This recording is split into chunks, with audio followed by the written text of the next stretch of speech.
22 अप्रैल 2025 दोपहर 1:30 बजे। भारत का स्विट्जरलैंड कहलाने वाला कश्मीर के पहलगांव का खूबसूरत बेहतरीन मैदान टूरिस्टों से खचाखच भरा हुआ था, लेकिन चंद मिनटों में माहौल बेकाबू और खतरनाक हो गया। तेरा धर्म क्या है, हिंदू या मुसलमान? मुसलमान, चल कलमा सुना, बोल। पैंट उतार। हिंदू तो जाके मोदी को बता। इससे प्रधानमंत्री नरेंद्र मोदी और पूरा भारत एक सुर में गरज उठा, दोषियों को बख्शा नहीं जाएगा। दोस्तों, यहाँ सवाल उठता है, आखिर क्यों पाकिस्तान और उसके आतंकवादियों ने 30 साल बाद टूरिस्टों पर हमला किया? ये नया और रहस्यमय आतंकवादी ग्रुप कौन है जिसे पाकिस्तान ने खड़ा किया है? इस हमले की साजिश कैसे रची गई? क्या भारत की सुरक्षा एजेंसियों से कहीं चूक हो गई? क्या ये सब एक बड़ी जंग का इशारा है? दोस्तों, देखते रहिए सेना और आतंकवादियों के बीच जंगल में चल रहे बिल्ली चूहे के खेल का ये जबरदस्त कहानी। मंजुनाथ राव कर्नाटक के शिवमोगा से एक बिजनेसमैन अपनी पत्नी और बेटे के साथ पहली बार कश्मीर की सैर पर आए थे। वहीं 26 साल के भारतीय नौसेना अधिकारी लेफ्टिनेंट विनय नरवाल अपनी पत्नी के साथ हनीमून पे रोमांस करने आए थे। यहाँ एक और सैनिक मौजूद थे, अरुणाचल प्रदेश से भारतीय वायुसेना के कारपोरल टैग हाइलियांग। इंटेलिजेंस ब्यूरो के अफसर मनीष रंजन भी अपने परिवार के साथ मस्त छुट्टियां बनाने आए थे। यतीश भाई परमार 45 राम कथा से लौटते वक्त अपने 17 साल के बेटे स्मिथ के साथ वहीं रुककर मस्ती कर रहे थे। State bank of India SBI के कर्मचारी शैलेश कालठिया सूरत से अपने परिवार के साथ आए थे। कुछ बाहर से आए थे, जैसे अमेरिका से लौटे वेतन अधिकारी भी अपने पत्नी और बच्चों के साथ वहीं मौजूद थे। रायपुर के बिजनेसमैन दिनेश मिरानिया अपने परिवार के संग शादी की सालगिरह सेलिब्रेट करने गए थे। महाराष्ट्र के डोंबिवली से 3 आदमी, पुणे से 2 और नवी मुंबई से 1, सभी फैमिली के साथ। कोच्चि से कानपुर, कोलकाता से रायपुर तक पूरा भारत, यहाँ तक कि नेपाल से आए एक विदेशी भी जो कश्मीर की वादियों में खो जाना चाहते थे।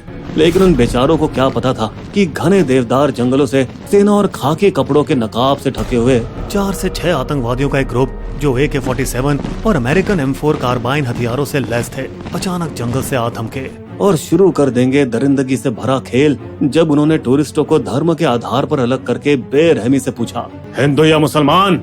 मुसलमान, चल कलमा सुना, बोल। पैंट उतार। और अगले लगभग 25 मिनटों तक हिंदू मर्दों को गोली मारकर बेरहमी से मौत के घाट उतार दिया। डर के मारे बाकी टूरिस्ट इधर उधर भागते या जान बचाने के लिए कहीं छिपने की कोशिश करते रहे। घबराई हुई महिला अपने माथे से बिंदी हटाकर अपनी हिंदू पहचान छुपाने लगी और जान बचाने की आखिरी उम्मीद में कांपती हुई चीखी, अल्लाहू अकबर, अल्लाहू अकबर। लेकिन ये हरामी आतंकवादी इतने बेरहम थे कि उन्होंने कुछ टूरिस्टों को तो टेंट से घसीटकर बाहर निकाला। फिर उन कमीनों ने अपने हेलमेट पर लगे कैमरे ऑन किए और रिकॉर्डिंग शुरू की, लोगों को मारते हुए। कोई वहाँ स्नैक्स खरीद रहा था, कोई घोड़े की सवारी कर रहा था या कोई यूं ही बैठा था। ऐसा उन्होंने इसलिए किया ताकि वे वीडियोस को अपने ऑनलाइन ग्रुप में डालकर नौजवानों को बाद में भड़का सकें। अंत में कुल 25 टूरिस्ट, सभी पुरुष, जो अपने परिवार के साथ खुशियां मनाने आए थे, दुर्भाग्यवश इस घातक हमले में शहीद हो गए। मंजुनाथ की पत्नी पल्लवी आतंकवादियों के सामने गिड़गिड़ाई, मुझे और मेरे बेटे को भी मार डालो। लेकिन उन दरिंदों ने उसे और बाकी पत्नियों को धमकाकर छोड़ दिया। जाकर बता देना मोदी को क्या हुआ यहाँ। दोस्तों, बता दें कि एक बहादुर घुड़सवार सैयद आदिल ने आतंकवादी की राइफल तक छीनने की कोशिश की, लेकिन उसे भी गोली मारकर चुप करवा दिया गया। और घोड़े वाले, फेरी वाले और वो गाइड्स जो शुरू में डरकर भाग गए थे, वे बाद में लौटे और 6 किलोमीटर के मुश्किल ट्रैक पर घायलों को घोड़ों की पीठ पर बिठाकर नीचे सुरक्षित ले आए। तफ्तीश। लगभग 2 घंटे बाद करीब 3:45 बजे पुलिस, CRPF और आर्मी घटना स्थल पर पहुंची। अब सवाल ये उठता है, लेट क्यों? वो हम आगे की वीडियो में बताएंगे। लेकिन इस वक्त तक तो आतंकी भाग चुके थे और पीछे छोड़ गए थे सैकड़ों बुलेट शेल्स और मासूमों की लाशें। सुरक्षा बलों ने फौरन पहलगाम, अनंतनाग और आसपास के जंगलों में बड़े पैमाने पर सर्च ऑपरेशन शुरू कर दिए। गृह मंत्री अमित शाह खुद श्रीनगर पहुंचे और उन्होंने घटना और सुरक्षा समीक्षा की बैठकें करी। प्रधानमंत्री नरेंद्र मोदी ने सऊदी अरब का अपना दौरा बीच में ही छोड़ दिया और ऐलान किया, भारत हर आतंकी और उनके पीछे के लोगों को खोजेगा और सजा भी देगा। राष्ट्रीय जांच एजेंसी NIA ने जांच को अपने हाथ में ले लिया और एक IG रैंक अफसर को चुनकर टीम बनाई, जिसने गवाहों के बयान और सबूत सबूत जुटाने शुरू किए। 23 अप्रैल की दोपहर तक एजेंसियों ने आतंकवादियों के नाम जारी कर दिए। हाशिम मूसा उर्फ सुलेमान शाह और अबू तलहा और 2 स्थानीय लड़के अनंतनाग का आदित्य ठोकर और सोपोर का आसिफ शेख। दोस्तों बता दें कि उसी समय उरी में 2 अलग आतंकवादी घुसपैठ की कोशिश कर रहे थे, मगर भारतीय सेना ने उन्हें वहीं ढेर कर दिया। टूरिस्टों पर अब तक का ये सबसे बड़ा आतंकी हमला था और 2019 पुलवामा हमले के बाद पाकिस्तानी आतंकियों का जम्मू कश्मीर में सबसे खतरनाक हमला 370 और लश्कर की TRF। 2019 में आर्टिकल 370 हटाने के बाद सीमा पर और पर्दे के पीछे बातचीत हुई, जिससे 2021 में LOC पर काफी टाइम के लिए शांति बनी रही और फिर 2024 में जम्मू और कश्मीर में बड़े जोश के साथ चुनाव भी कराए गए। सब चंगा चल रहा था, टूरिज्म फल फूल रहा था। देखिए ना, 2024 में 2.3 करोड़ टूरिस्ट आए, इससे लोकल्स को रोजगार भी मिला। शायद इसकी एक और वजह ये थी कि पाकिस्तान पर आतंकियों को पैसा देने की पाबंदी लग चुकी थी, जिसको हाल ही में हटा दिया गया था। मगर दोस्तों, पिछले 6 सालों में लश्कर तैयबा ने कश्मीर में अपना जुड़वा गुप्त संगठन खड़ा कर दिया था, द रेसिस्टेंस फ्रंट TRF, ताकि वे आर्मी की जांच पड़ताल से बचे रहें, जो अब धीरे धीरे मजबूत होने लगा था। अपने कमांडर और लश्कर के मुखिया हाफिज सईद और उसके साथ ही सैफुल्लाह कसूरी की अगुवाई में, जो कि इस हमले के मुख्य साजिशकर्ता भी हैं। दोस्तों, कसूरी ने नफरत का जहर फैलाने की शुरुआत ऑनलाइन की थी।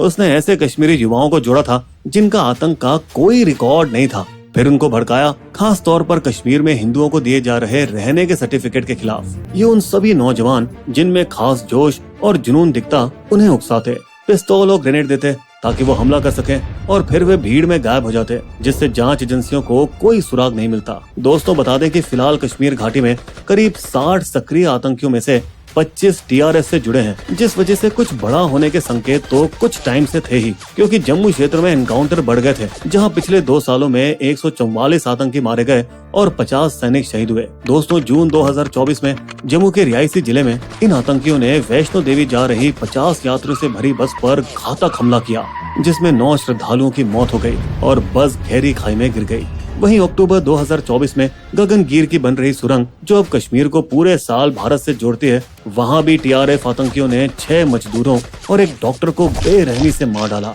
पहलगांव हमले से कुछ दिन पहले 18 अप्रैल को रावलकोट POK में TRF का बंदर अबू मूसा ने जिहादियों को फिर भड़काया। जिहाद चलता रहेगा, बंदूकें गरजेंगी और कश्मीर में गर्दनें उड़ती रहेंगी।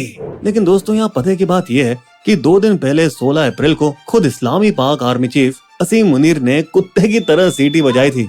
कश्मीर हमारी शिराओं का खून था, है और रहेगा, हम नहीं भूलेंगे, और दिया हिंदू विरोधी भाषण। हम एक नहीं 2 कौमें हैं, हम हिंदुओं से अलग हैं।